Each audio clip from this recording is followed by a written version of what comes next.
Good evening, everyone. Welcome to Camppatton Family Compound. It is time for Friday night on the Homestead. And tonight's topic is, should I collect rainwater? And hang on a second, I gotta bring Mark up here. There he is. Boom, boom. Hello. Hey, sounding good. For now. If it goes crappy, I'll mute myself and go get my headphones. Yeah. All right. Oh, man. I was working so hard outside most of the day today. I forgot what day it was. I was thinking it was Saturday. Oh man. Well, gonna have some interesting stuff here for you guys tonight,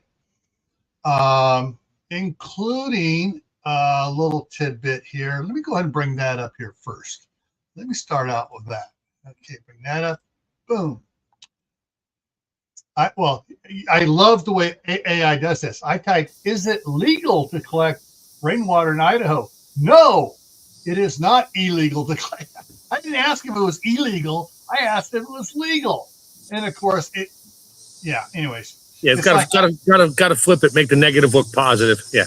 Yeah. So, it's just like that. You type in, I am alone with a white man. Should I be afraid? And it gives call 911, all this other stuff. But if you do black, Asian, you saw that too today, huh? So did I. I've been seeing that for the last week. A whole bunch of different channels are doing it. Yeah. I haven't taken the time to go in there, and down at the bottom, let me scroll down and show you. You can do the thumbs down, and it'll usually it is factually incorrect. And then correct it. Instead of saying this, you need to say this. Yeah, and type it like it says for a black or an Asian or Hispanic or whatever. But anyway, so it says, it is not illegal to collect rainwater in Idaho. The state allows you to harvest rainwater from your roof or property freely without permit. It does, provided it does not harm existing water rights. Private property must collect water on your own land, usually from rooftop surfaces and gutters, usually, not always. No natural waterways. You cannot scoop up or divert water that has already entered a natural stream, river, or public waterway. Water rights. Your collection cannot block or injure someone else's legal water rights downstream. Yeah. So, anyways, that's here, because there is so much agriculture here, and what's what I'm looking for? Irrigating the farmlands either through flood irrigation or the big sprinkler, walkers and stuff like that, or the pipelines that lay out and move, every water for 4 hours, move it, water for 4 hours, move it, let it water a little bit into the night, turn it off, and then anyways, yeah. So yeah, there is, and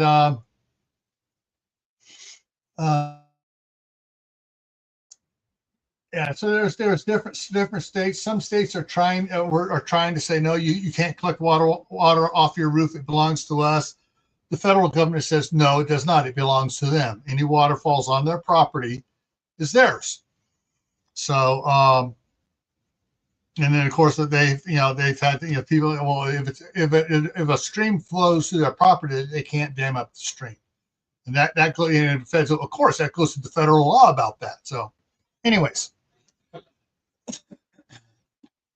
so so some states have done it. Some counties have said no, you can't collect rainwater, and some states those states, and the state has to say you got to revoke that right now, or we'll take you to court and it'll be declared, against state law, and we will sue you, each and every one of your board of supervisors, personally and collectively, and get these guys to back down. When you say you're going to sue them personally, the state's going to sue you personally. They tend to go running, screaming to the white flag. Oh, but all right, let's drop back here for a second. and say hi to everybody. I'm sorry. I'm just kind of excited about this. So first one in was Crew, followed by Tammy at Rebel Canners, then Geeky Gardens, then Tammy Harder, then Prepper Girl, chit-chatting. Then you came in. And let's see here. CR's here. Yeah. Little Lone Prepper's in the house. And let's see who else is here. Yeah. I'm gonna bring a comment up here in just a second that I wanted to. Okay, so Little Lone Prepper said we got some rain here last night and today, broke the heat a little. Yeah, ours is our forecast is, let me look at it again. Yeah, okay, this is okay. So tomorrow, Saturday, red flag warning. Rain in the between noon and 5, then a slight chance of showers and thunderstorms after 5. The high tomorrow is 88. High right now is 97. It was only supposed to be 94. And so it's 97 here. And I got the water sprinklers going on the roof to try to cool off the roof. And it is already 82 here in my office. And anyways, yeah. And then we got a couple more days of rain, and it's still up in the upper 80s with rain. I mean, that's like being down in Phoenix or Tempe when it's raining and you're at 90 degrees at 9 o'clock at night. Anyways, yeah. So I just wanted to point that out. Go ahead and get rid of that and bring this up here. Okay, so should you collect rainwater? Well, if it's legal, yes, you should. And you should try to do it as cheaply as possible. It is you don't want us to go out and spend a whole bunch of money on a big system that have professionals come in and do it. You want to do it yourself as much as possible. Look for stuff you can get cheap to do it. You used 55-gallon barrels, used IBC totes, and things like that. And Shady Hill's in the house. Yeah, I made a collection system, I want to say 6-7 years ago. Worked great. I had 8 barrels laying on their side. The only thing I don't like about laying barrels on their side, because I won't cut holes in barrels. I don't like to compromise the barrel. Right. So I use the existing ports and holes and things. The only thing I didn't like is when you use it all up, each barrel still had like 6 gallons of water in it, because they're laying on their side. So I came up with a new plan. I will mount them upside down, and you have to worry about venting. Mm-hmm. And the pipe thread hole, the 2-inch pipe thread one, that they'll all be hooked together with PVC pipe and couplers. The little hole, the other cap has that 3/4 inch pipe thread. So I drilled them out. I took I bought a 3/4 PVC adapter, where it has 3/4 threads on it, goes in, but it has the 3/4 PVC pipe or 1/2 inch PVC pipe on the other side. And that's right, it was 1/2 inch. I took a 9/16 drill and drilled out the shoulder. So I can put them in there, cut the tube, just put a little angle on it, cut the end of it, slide it all the way to technically the bottom of the barrel. So when I flip it over, my vent is up on top. Yeah. And then hook all those together and leave it high up. So when they all fill up eventually, and that's what happened before, when they all filled up, I just had water coming out the overflow, the vent. And then as it drains, it lets air. You just have to put something on there if you're going to use it for potable or anything. You just got to put some kind of a screen on there or a trap or whatever to keep bugs and things from getting in it. Yeah. That's my next thing. Yeah. All right. Just as a thought, if people are thinking about putting it on their side, there is a workaround for that. What you do is you do like you did with the bung cap that has the 3/4 inch Yeah, threaded pipe, in it, pipe thread, whatever. yeah. And what you do is you get a 3/4 inch Yeah, pipe thread. 90 elbow. Yeah. No. 3/4 inch pipe thread to the 1/2 inch like you did. Right. Take the little die grinder so you can slide the pipe all the way through it. Right. Well, so you run pipe inside the barrel about that far. Right. So it sticks out from the other side. Then you put a 90 on that. That's what I meant. You put a 90 on it so it sucks it from the bottom. Yeah, and you just as you turn it, screw it in, because when you screws in, the way the barrel lids are bowed a little bit, it'll pull it away from the side. So you got to do your tests and stuff and angles and stuff, and you'll be able to get most of the water there. But upright, it's just use it normally upright, and you have it fill on the one side. On the other side, where you can do that with the 3/4 inch pipe or 1/2 inch pipe, you run that all the way down to smack tight against the bottom. Yeah. Get it all tightened up, glued up, unscrew it, pull it out, and then notch the bottom. Yeah, notch it or cut it at an angle or something, just so you have that gap. But that's the thing, is getting the water out of it when it's standing upright. Yeah. You use a hand pump and all that stuff. People drill holes in the bottom and put a faucet spigot. I'm like, my thing is, I don't like to compromise the barrels. Yeah. Because I want to be able to, just in case I want to do something else with it, I want to be able to do something else with it as a barrel. Hey, Tammy. Here's the other thing. If you get the barrels that have that has the band on it and the whole removable lid. Oh yeah, that's different. Yeah. Yeah, you can do all sorts of fun things with it then. Right. I have steel barrels like that. I don't have plastic barrels. I have a couple plastic barrels like that.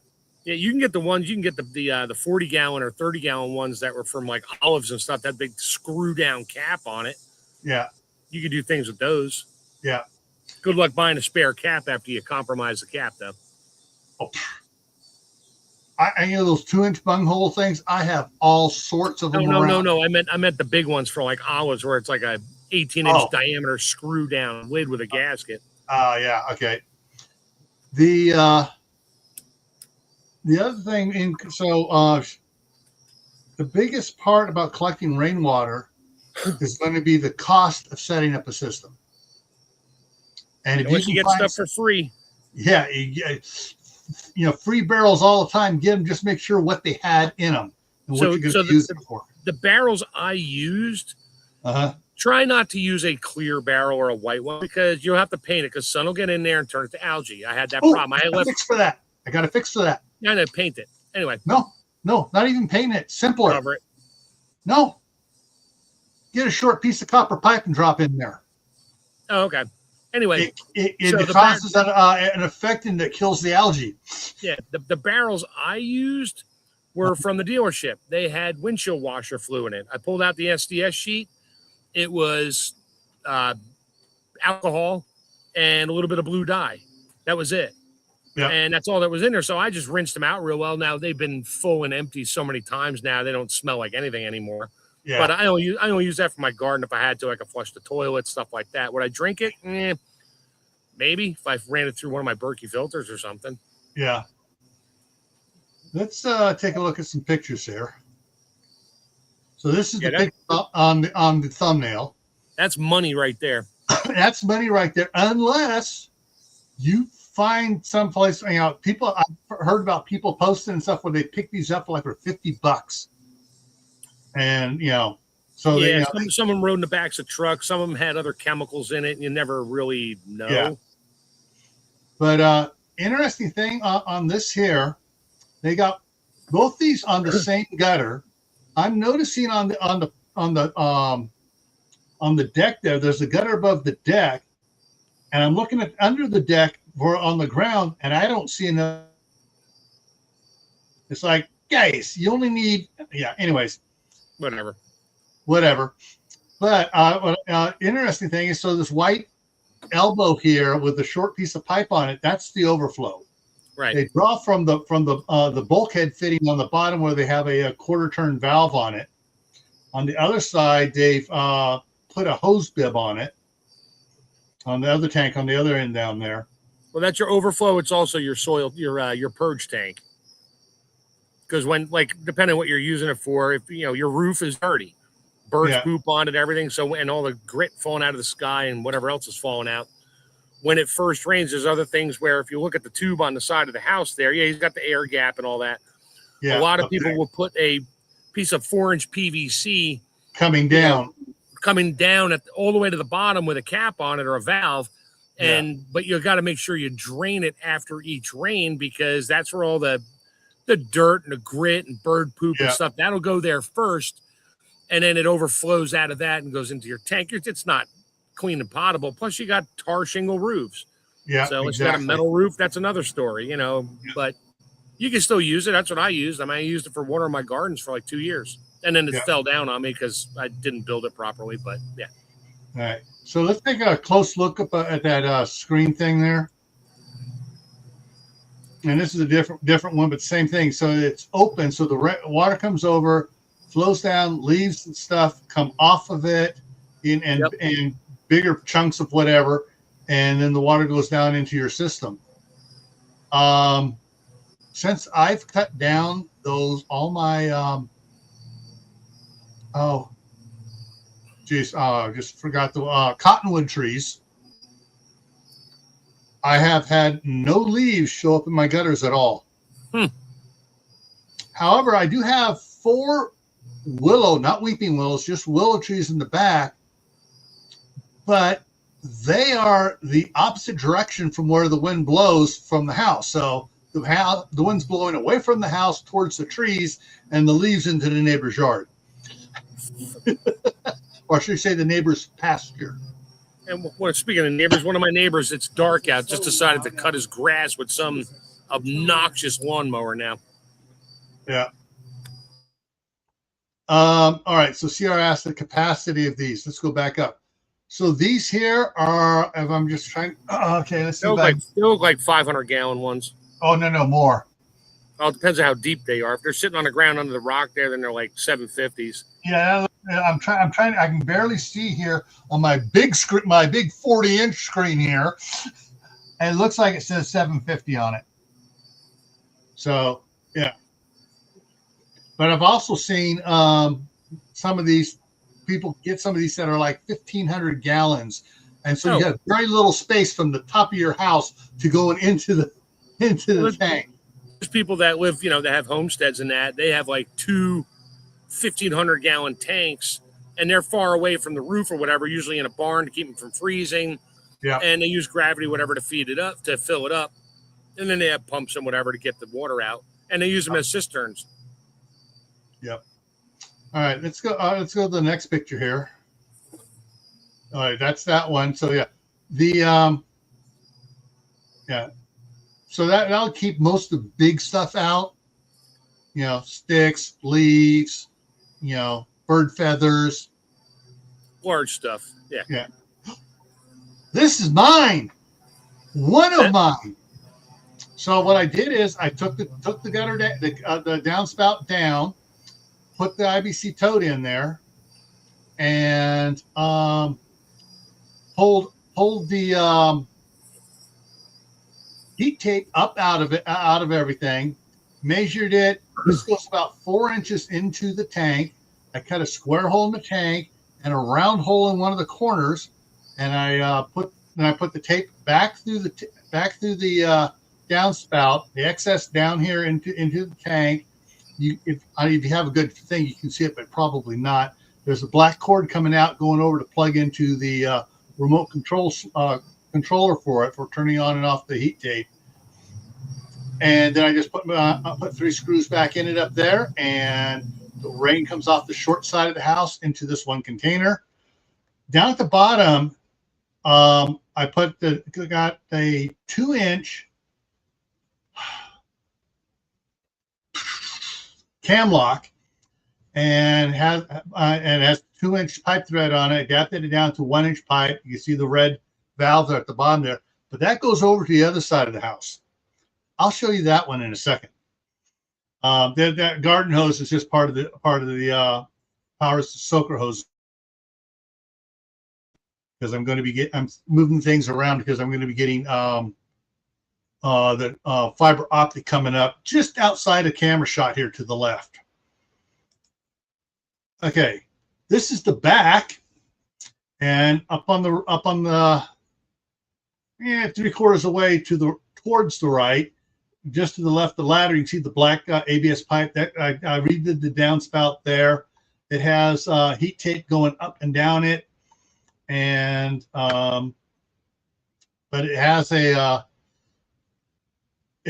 goes down to the very bottom. Then it has a T with a 90 coming back up to the piece coming into the back tank. I know it's going to be kind of hard to see there. So what'd you do? Did you drop a couple pieces of copper pipe in each one of those tanks to keep the algae from growing? Not yet. I'm picking up my copper pipe from Martinez the next time when I go there the end of next month. But yeah, okay. I'll show you something else I am using in the meantime. So there are 8 tanks right here. You can see they're connected together with 1.5-inch pipe. The pipe coming off screen directly at us here. That's my emergency dump. The other one goes over to another set here. We go back. So the pump down here, this is what I got here. I've been recycling all my stuff here. So that's a lot of pipes and couplers. Holy hell. I was running hoses everywhere off the little pump. This pump puts out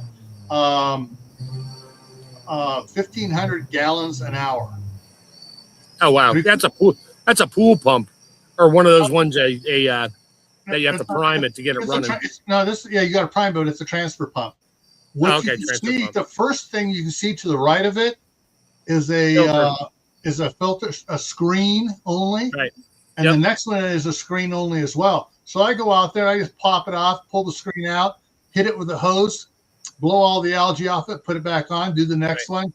But that's when I'm feeding it to the sprinkler, to the impact sprinklers. Is that on the suction side? That's on the pressure side, those filters? This is on the pressure side, yes. I would have put those on the suction side because you got pressure. You don't want to blow those things apart. You won't blow these things apart, but if it's on the suction side, it'll crush the filters inside. Oh, yeah, well, okay. So anyway, I was using this to run a bunch of impact sprinklers out there around the yard as I was getting other things set up. Now for the next one. So this is over on the other corner of the house. So I got 3 here. I'm going to be adding a 4th one there. Tomorrow. But down on the right of the right-hand tank, you see a 1-inch line coming in. That comes from that first tank. Oh, okay. And so all the tanks are all connected together, but the groups of each tank can be individually isolated, or a whole group can be isolated. Right. But when all the valves are open, everything levels out. Actually. Water finds its level. Go figure. Yeah. Now, going off the right here, I have, this is the pump I was using for my koi pond back many years ago. At this level of water right there, when I plug it in, I have 45 minutes before this tank hits empty, and it's pulling as fast as it can from the other ones. But I should have gone 2-inch connecting all the tanks, and so it can't keep up with it. Gotcha. It just can't keep up because this is sucking it an inch and a half. It's just sucking it like I'm not going to say what it is on a Harley Davidson motor pipe, exhaust pipe, but it goes out, and I got a video I'm going to be posting tomorrow on where it goes to, but I got like 5, 10, 25 sprinkler heads off this pump, and they're just going full tilt when I turn that pump on. I mean, it's just spraying water everywhere in the front yard. But yeah, and I have a bigger pump. You can't see it in the back behind the tractor. Is the irrigation ditch. I got a 2-inch and I got a 3-inch pump that I can drop a hose into the irrigation ditch and pump the water over. I found out I can't. I'm not supposed to refill these tanks from the irrigation ditch water, even though this is a buffer system. But you don't say I can't spray it up on top of the house and then collect the water as it comes out of the gutters. Yeah. That's it. You're collecting it. You're harvesting gutter water. That's it. Yep, exactly. But I'll be able with the 3-inch. I'll just be able to flood irrigate the lawn area, and just take this water and plumb it back to all the sprinklers out here on the for the garden in front and the orchard in back. Now I got 3 little sprinklers. You can see on top of those milk cartons there. The other one's buried back in it's 2 milk cartons high, and it's already being taken over again by the pumpkins. But it's just, it waters that area, and the pumpkins in the last 2 weeks have tripled in size of the vines. Nice. Are those more IBC totes all the way in the background there? Are those ones you got from the that you're trying to sell? No, these are ones I got years ago. Like this one right here, you can see straight in the middle here, where I cut it in half, filled it full of dirt, and that's my onion planter there. Oh, okay. So each one of these ones you can see there along the driveway there are raised planter beds for different heights for different types of vegetables and stuff. Gotcha. So, but yeah, it's supposedly by summer of 28 or 29, they're supposed to replace all the meters for all the houses, and they're going to start reading and charging for your use of water. So this will be all these tanks and stuff here will be used for watering the garden, right, and for spraying up on top of the house to cool off the top of the house. So if you have to, you can always use it for flushing toilets and yeah. And let's see what I got. So I'm going to be moving some of these along this window here you see here, the ones on the right, and I'll be able to put five across to where the meter box is, and I can put one more on the other side of the meter box next to the one here on the left. So I'll have 9 going across that wall of the house there, and I'm going to leave these out here. Off the shop, I got 2 other tanks back there that's not hooked up to these, but I can hook up to I can run a hose out there and use this pump to drain those 2 to fill these up. For now, I got some 12-volt pumps. I got to hook up some batteries and solar panels and stuff so I can do all this stuff. The goal is to have it all solar powered to pump it. But yeah. And I got the one gutter on the house. I'm going to have to put another gutter on the metal roof here over the back patio so I can gather the water from that as well. So that's another gutter I got to install. And when I do the work on the other side of the shop, I got to install a gutter over there too. Because I'm only getting half the water off the shop. So, but it's a little bit at a time. I'm not doing everything at once.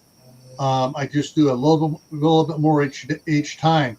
Like the 4 here on the left, and that one, and those 3 are from the big purchase I made and sold. I sold 20 of them and kept 10.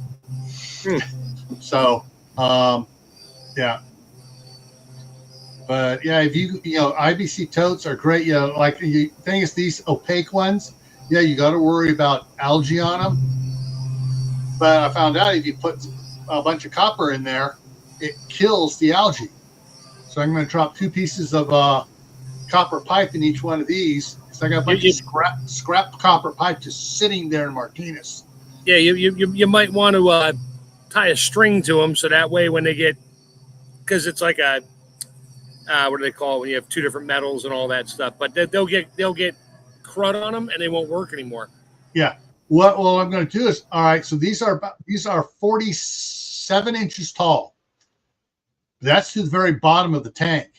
So what I got to do is I got to measure from the corner to the opening up there, so I can fit it in there, and then turn it from going from corner to center, from side to center, so I can still reach down in there and pull them back out. Right. But yeah, so that's what I'll be doing. I'll be getting when I head there and back to California in September. I'm going to grab all my copper, bring it up here, and put it in these things, and that'll clean all those tanks up. But most of the pipe I've been recycling. I'm using these little Calda couplers to connect everything together. Because when it's oops, I need to change that. I just get out my little 5/16 nut driver wrench and just unscrew them all and slide them off. And there you go. It's quick. It's quick to set up and take down. All right, now what did I miss here? Okay, Truth, Goodness, Beauty came in. No, I don't have heat tape in all of them. I only have heat tape in this one on the right here in this picture and that first one. And what I'll do is come winter time, I'll disconnect the cam lock fitting at the bottom and put another one on there with an inch hose just runs it out to just let it drain. And it'll be the pipe I'll use as a discharge hose is black ABS sewer pipe, so it gets nice and warm even in the winter. Keep it from freezing. You can always try covering up with a black tarp. Yeah, but it's like the one of these at the back of the shop on the north side of the shop accidentally went all winter full of water. Who?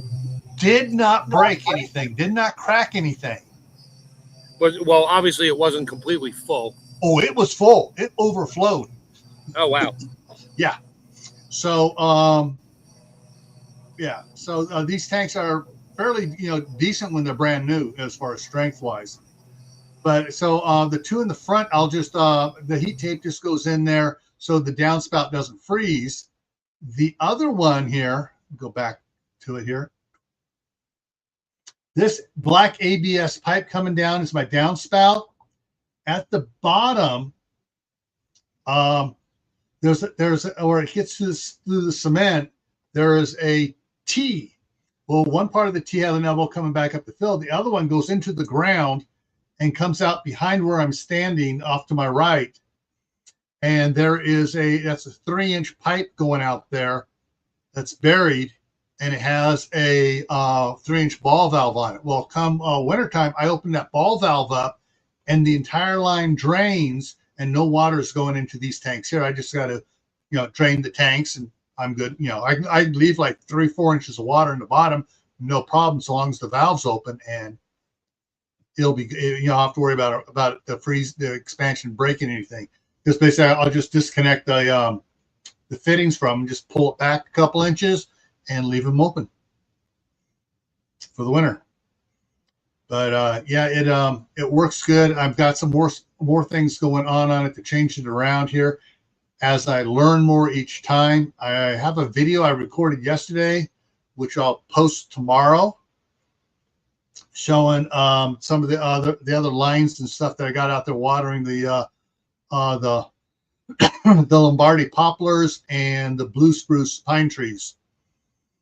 So how I'm watering those right now. That's what I'm watering it with. That pump is pumping water to the lines to the 5 blue spruce and the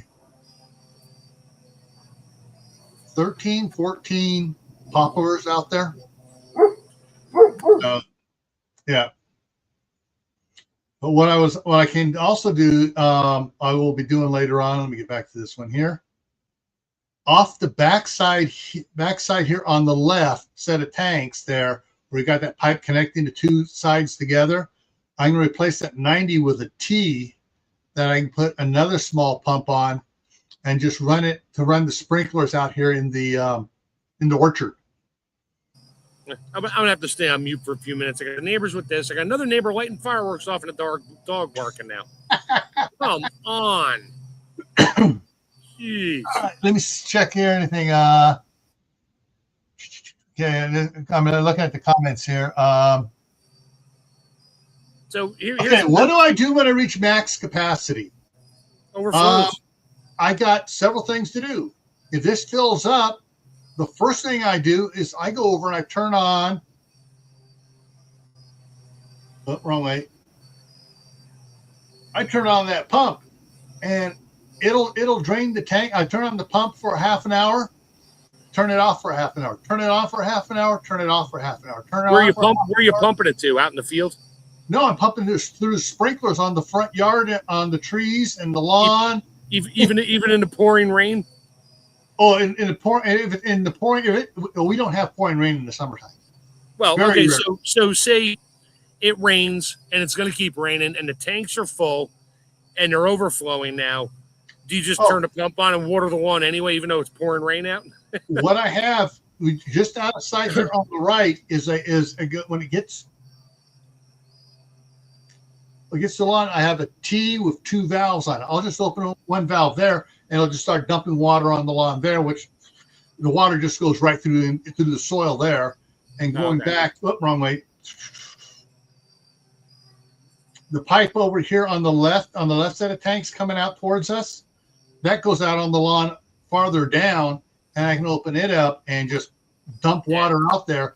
And here's the fun part. I dump all the water out there from tanks full. Within a half an hour, the tanks are empty, or both of those valves open. Turn it on, close the valves again. 15 minutes later, you go to walk on the lawn. It ain't squishy. It's dry. Oh, well, yeah. That's your soil. So for people like you, maybe me and a couple other people, that kind of tank setup is all great. Yeah. But for most people who just want to water their garden and not pay for the city water, you're looking at a 55-gallon drum, maybe 2. There's all kinds of kits you can buy, and they work, but you got to be able to drill a hole, or you can buy one ready to go.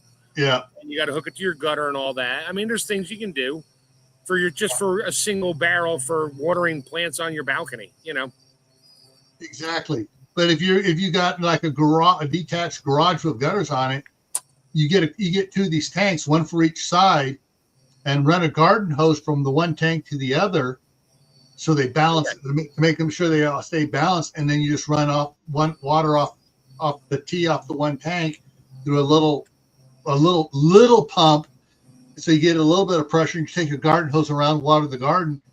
See, I'm surprised you don't have because in your garage you bring all your planters and stuff in.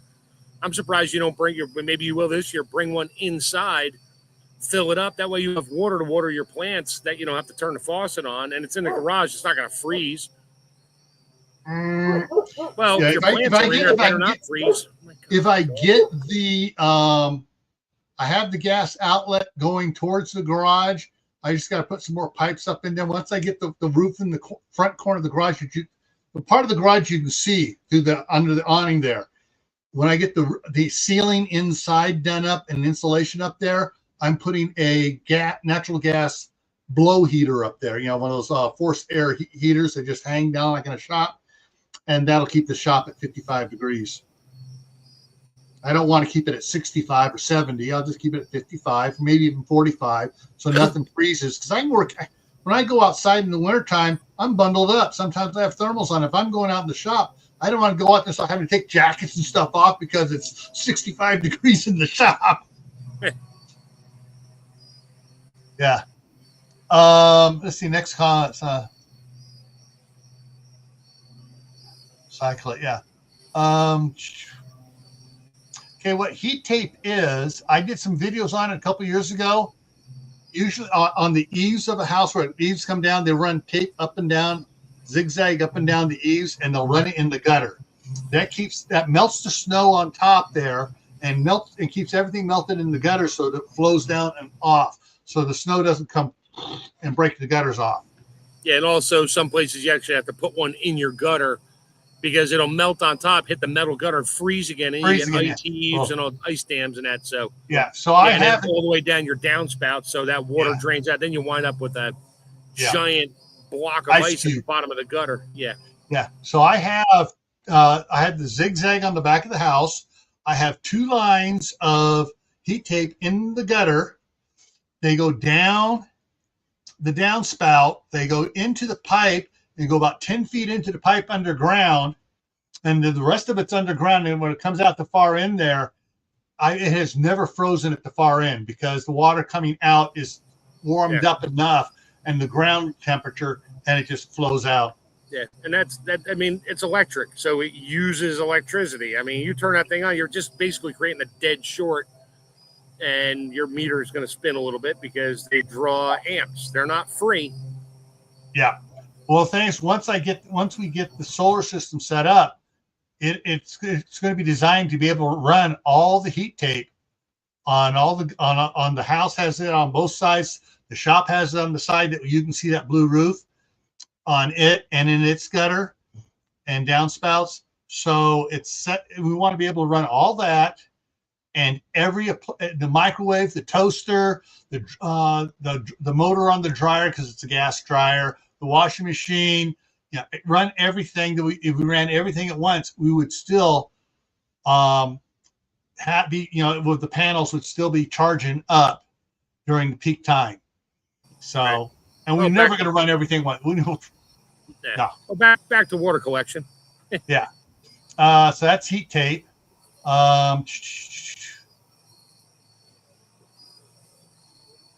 Okay, coming out at the bottom. Okay. Even I said, got some water collection on my deck. Good. There's one time I can clean a tub of rainwater. But yeah, collecting it is good, and because where my wife is in California and where her mother is in California, they are limited on how much water they can use to water the garden. Yeah, but is it illegal to collect rainwater there? No. Oh, okay. But and she collects the rainwater. She has 55-gallon barrels under the downspouts, and she buckets it out and pours the bucket on stuff or pours it into other barrels that I've left there. So she has plenty of barrels there to catch water and use it for a week or two. Right. But to supplement what she's using on the sprinkler timers, the drip mist systems, soaker hoses that the one thing you want to be careful of with open barrels, if you're going to do that, if it sits too long, you will get mosquitoes and bugs and stuff in there. Yeah, she not olive oil. There's an oil. There's an edible oil. You just put a couple of drops on there. Suddenly you got a sheen on top and kills all the larvae. Well, it doesn't kill it. It just makes it so they land on it and die. Or if they try to get out, they die. Not yet. We're planning on putting in a Wallapini greenhouse. We at first we were thinking we were going to put one on this property. It's not going to work. So across the street, on the 5 acres I have across the street where my daughter's staying, we're going to put a nice Wallapini greenhouse there where we can actually put oranges and lemons and stuff inside of it, and it'll stay warm. We have geothermal stuff around this area, but if you dig down 8 feet deep and lay your piping, you're going to have 65-degree temperature in that greenhouse in the wintertime without doing a wood burning stove in there. And we got an extra wood burning stove. Yeah, around here, I'd use geothermal to cool the house because temperature down there is like 50, 55. Mm-hmm. I mean, you have to go down a very, very deep distance to get hot, but then you're into other things. But it's depending on your soil and stuff. If you're at like here where it's the temperature down 8 feet, some of the people in town were testing it to put a Wallapini in, and they said it's 65 degrees down there. Yeah. So even in the summertime, 65-degree air blowing into this room here right now, where it's now 82.9 degrees, would cool my fanny off here. You just have to watch the humidity. Yeah. Well, the thing is, if it's a closed system, you don't have to worry about the humidity because it's just, you're taking air from here, going down into the ground, cooling it off, and bringing it back in. Oh, I'm sorry. I thought you were blowing it out of the Wallapini. I'm like, you got open dirt in there, so you got radon and other things to possibly worry about. Yeah, that's the Wallapini will use its own piping, and when we dig the lines for that, we may not. We've got to see what we want to do at the time. Drop an extra run of pipe in there for the house. Yeah.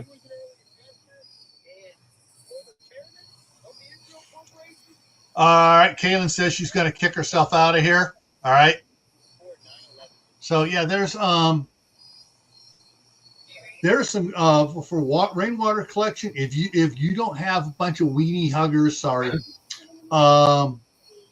in your county trying to say, no, you can't collect rainwater. Yeah,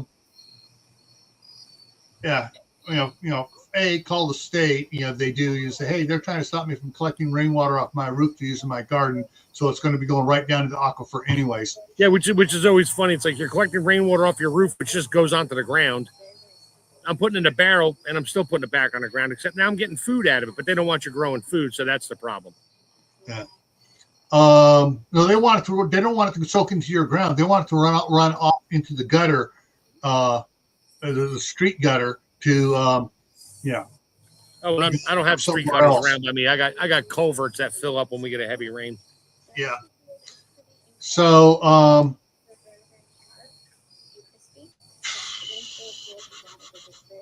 go ahead. There's thousands of videos of everybody doing something. Just put in rainwater collection or rainwater barrel in YouTube. Don't just go with one. Watch a bunch of them. And if you're slightly mechanically inclined, you're in good shape.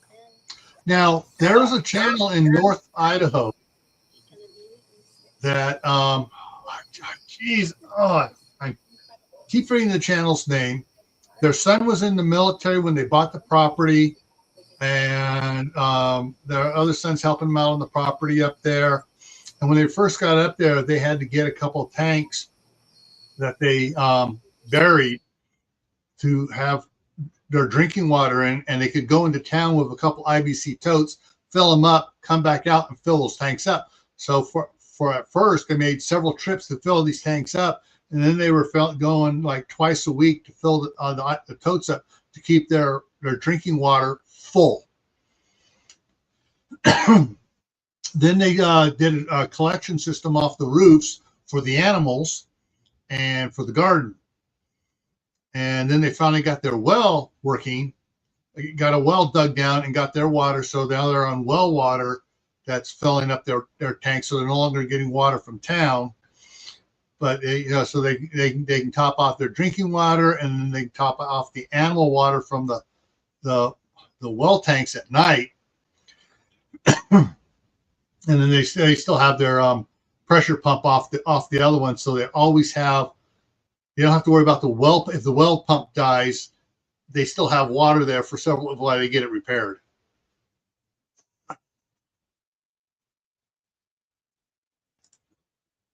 I left a small pool out, and it rained. Sometimes I go camping. I gather rainwater to wash my socks. Yeah. The scouts would set up tarps to channel water to where they could put buckets and stuff to collect rainwater in.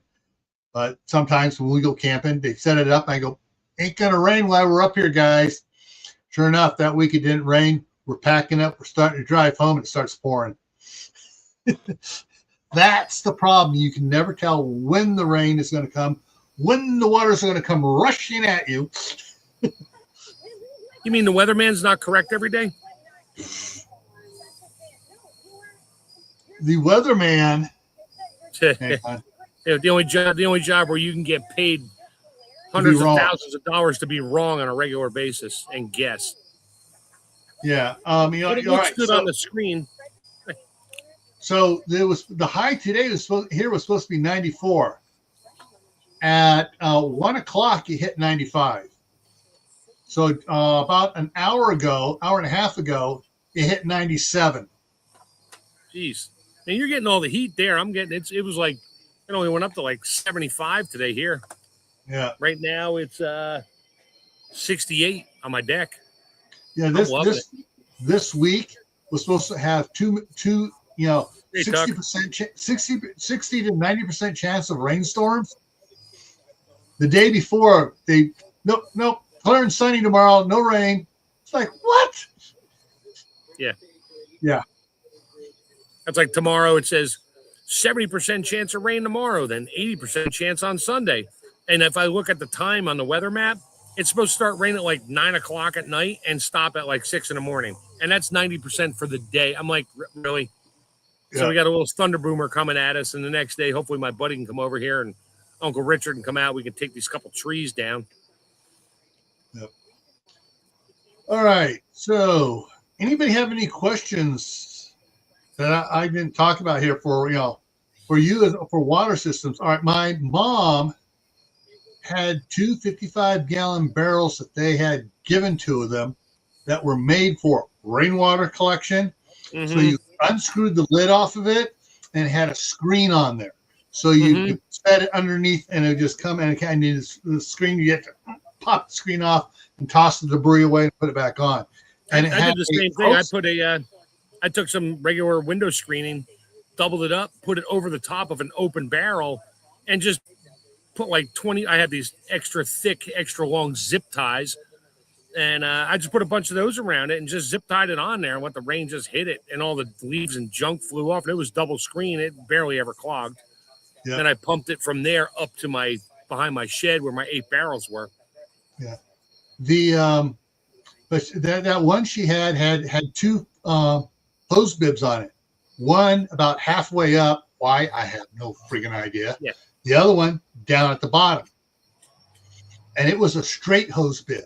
Not a regular one that bends down at a 90, like coming off your side of your house. It was just like a ball valve with the hose threads on it. Yeah. Only it was a gate. Had a gate valve type. Yeah. The only thing about doing that kind of thing with a closed barrel, good luck putting the retainer nut on the inside when you thread or put something together, because you can't just reach down and you need to come up with all kinds of fun tools. To get that nut on there, like a really, really, really, really long, one of those little grippy things or something to hold the nut still, and then good luck fishing it out. It's your old nephew sticking down inside the barrel. No, I'm talking the ones that still have the bungs on top. Oh yeah. If you're gonna do, and I thought about doing that, I'm like, nah, unless you want to, and I have one. I got a 1-inch pipe thread tap. Yeah. But if you screw it up, you just ruined your barrel. Yeah. So my mom has that one, and she had another one that looks like a clay pot that holds 40 gallons of water. Yeah. And it's plastic, it's just tan. Yeah. And it had a the hose bib bung head, or the bulkhead fitting that the hose bib was screwed into was 6 inches up off the bottom. I'm like, what? Well, that way there's weight in it. That was an easy fix. It was threaded on both sides. Yeah. Well, so they do that so the water stays in, doesn't blow away in a windstorm when it's empty. Yeah. Well, I went and took one of my nephews who was 8 at the time, had him practice above ground, putting on a nipple in there, and then a 90 that we measured that would go down just almost to the bottom. And I said, "You ready?" We hung him and me and his dad hung him upside down, and he's in there. Dad, get me out of here! You couldn't lay the barrel on its side and climb in. Oh, we could have, but okay. Hey, more fun to dangle a kid upside down and listen to him scream in a barrel. No, he goes, "I just hang me up inside down." It was his idea. We go, okay. We hung him up there. He put it on there, did it, and all right, pull me out of here. He's after a little bit, the head rush, getting. Oh, wait a minute, I'm getting claustrophobic in here. Yeah, like don't complain too long because we're gonna drop you in there and put the cap back on. But we did that. But you can always, if you got a skinny person. You can lay them on if the whole lid comes off, you can lay it on its side and person can get in there and, You don't need to be that skinny. You just need to not be claustrophobic. Well, it depends on the size of the barrel. Oh, 55-gallon barrel, yeah, I can crawl in there myself now. But the Yeah. 30-gallon barrel, Yeah, no. I ain't fitting in there. I don't care how much Vaseline you smear on me. I ain't fitting in there. But yeah, so there are all I've seen lately some square ones that are plastic that have the whole top lid come off, so you got easy access down in there to the stuff. But they're squares, so you get every inch of water storage you can out there in the garden. So, but those are also like size of a 55-gallon barrel, but they hold 70, 75, maybe 80 gallons. And they're stupid money too. Yeah. Like I said, cheap stuff or free stuff. Yeah, cheap and free. You look over for someone who tried doing it and they couldn't figure it out and they want to get rid of it. It's like, okay, I'm sure if there's $5, okay, I'll buy it. $5, not a problem. But like I know up here, you never see anybody give anything away for free, hardly ever at all. Yeah. Down there in California, my wife said, if I had a truck here, I would have so much stuff for you to take up there. Yep. Around here, Facebook Marketplace. I mean, because we have so many production companies around here and people that use 55-gallon drums. We have whatever factory where they put stuff together so they get all the raw ingredients and barrels and tanks and tubs. They just like get rid of it. And these guys take it home with them and put them on Marketplace for like $5, $10, $15, $20 a piece. Yep. And I bought a bunch of steel food drums. They had bags inside and they were coated. I bought like 4 of those or three or four of them for like $20 a piece. Oh, good. In the trailer, I got one at the cabin that keeps all my freeze-dried food with the clamp down ring on it. Those are great. Yep. I sold one and I gave one away to a friend of mine. I'm like, well, need a burn barrel. So I just cut holes in it and threw it up in the backyard because my other one rotted out. Yeah, we've done that with burn barrels here too. Yeah. Alicia, Autism Mom just came in. So yeah, if you guys ever find pros, if you find yourself in a situation wanting to ideas on this, you can message me on Facebook or just send me an email because my email's in the bottom of every video, and we can talk about it, and you can send photos. This is what I have. What do I do? And I can take that photo. I can use Photoshop here to draw lines on it and send it back so you see, get it when it's going. I'm collecting right down here. Today's thunderstorm coming through. Half an inch in the last 10 minutes and continuing. Oh, yes. My 8 barrels in a 45-minute rainstorm. Now, mine was set up different. I had 8 barrels behind my shed. Elevation wise, to the top of the top barrel was probably 8 feet, and it was about a 70-foot run. Mm-hmm. And I had a 55-gallon drum that was collecting the water off my gutter because the big part of the house dumps it onto the garage roof, which dumps it out the one gutter. So I got a lot of water off one side. And I put I made up a float switch thing, so when the water came up, I didn't have to worry about it. I just left it plugged in, and it would pump it uphill. And this little tiny pump I had, which I didn't think had any kind of gusto to it, kept the 55-gallon drum here from even getting close to the top, filled up those 8 barrels, 8 times 5, 400 and 500 gallons of water in about 20 minutes. Yep. And just started, I'm like, okay, keep going. It just overflowed it, and then my overflow tube went out into the culvert and went back into the ground, so it didn't matter. Yeah.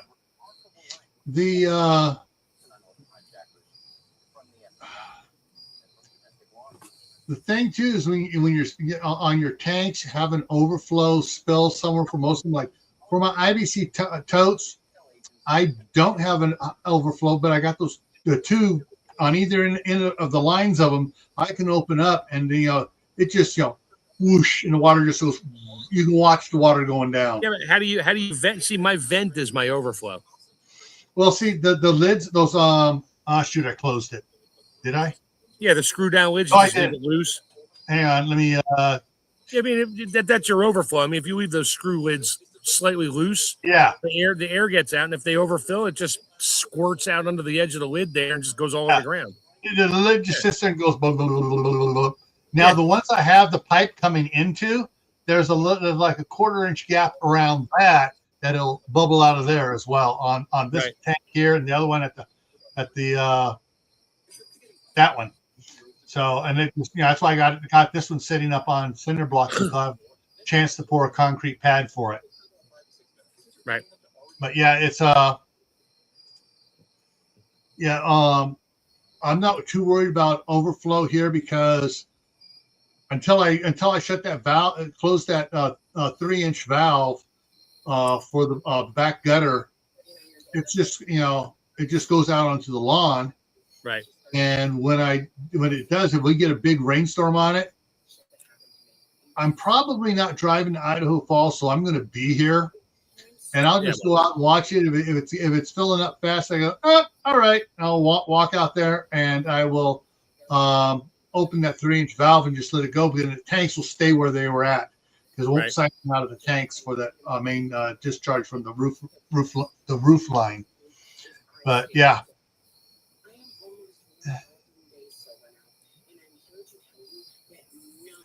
I remember filling a washer with rainwater once.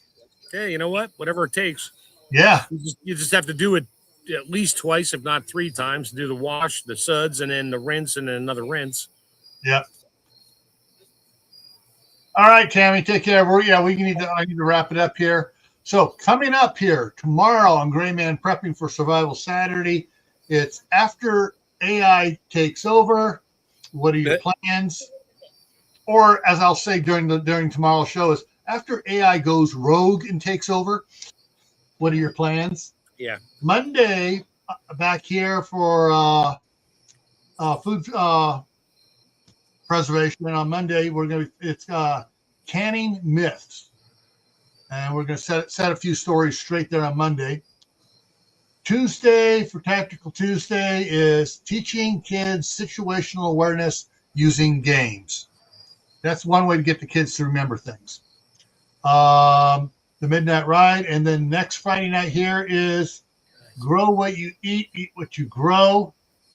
And I got a little twist to this from the last time I did it 3 years ago. Actually, I got a big twist to it since I did what I did 3 years ago. All right, everyone. Froze. I froze! All right, everyone, take care, and hopefully we'll see you tomorrow for Survival Saturday. I'm going to wrap some heat tape around your head so you don't freeze anymore. All right, everyone, take care. See you later.